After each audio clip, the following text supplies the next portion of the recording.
राज्यातील महायुतीचं सरकार फार काळ टिकणार नाही. एकमेकांबद्दल प्रचंड गैरविश्वास असणारे सरकार महाराष्ट्राच्या जनतेची कितपत सेवा करू शकेल?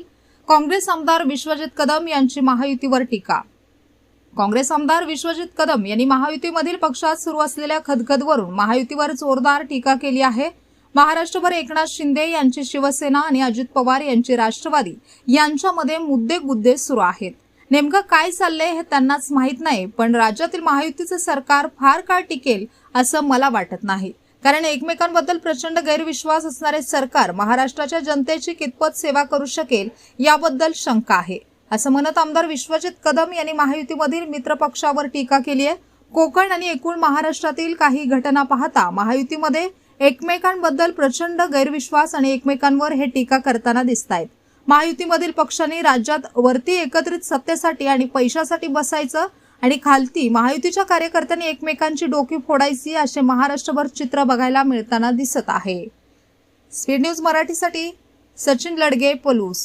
त्याचा तुम्हाला फायदा होईल का? आणि आता विरोधक जे आहेत ते मुद्द्यावरून येताना दिसत आहेत एकमेकांचे फायदे. मला वाटतं महायुतीत संपूर्ण महाराष्ट्रात पाहताय की भाजप, एकनाथ शिंदे साहेबांची शिवसेना, अजितदादांची राष्ट्रवादी ह्यांच्यातच मुद्दे चाललेत.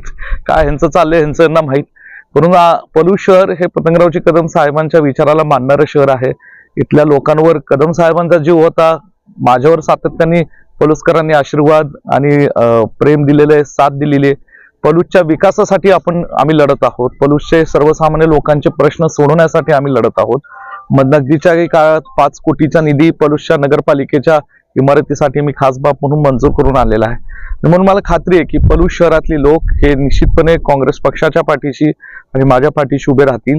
इथले नगरसेवक येणाऱ्या काळात अत्यंत तनमनाने इथल्या लोकांचे प्रश्न सोडवण्यासाठी काम करतील. मी ठरवलंय की दर 4 महिन्यातनं एकदा पलूस शहराकरताच नागरिकांची ग्रामसभा नगराध्यक्ष, नगरसेवक आणि इथल्या सीओ न घेऊन करायची आहे. 2 डिसेंबर तुम्हाला काही शक्यता? मला वाटत नाही महायुतीत टिकेल.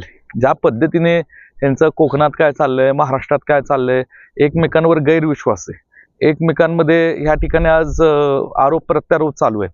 आणि एकीकडे राज्यात सत्तेसाठी, फक्त सत्तेसाठी एकत्रित बसायचं, सत्तेसाठी बसायचं का पैशासाठी बसायचं देवाला माहीत, पण हे एकत्रित बसायचं आणि खाले कार्यकर्त्यांनी महायुतीच्या एकमेकांची डोकी फोडायची, त्यांनी आरोप पण करायचे.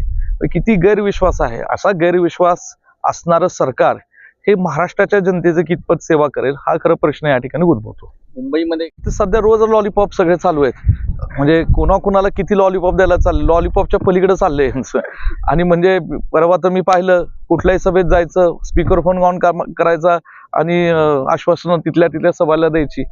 काहीतरी पद्धत अशी प्रशासनाची. ते सेक्रेटरीकडनं फाईल जावी लागते, मंत्र्याचं त्याला मंजुरी लागते, बजेटची तरतूद करावी लागते, कॅबिनेटची मंजुरी करावी लागते. पण जाईल तिथे काही वाटेल ते शब्द द्यायला लागले. महाराष्ट्राची जनता असल्या चुकीच्या म्हणजे दिशाभूल करणाऱ्या गोष्टीनं मला वाटतं हे बळी पडणार नाही. जत म्हणली तर मुळीच पडणार नाही. जिल्हा परिषदेत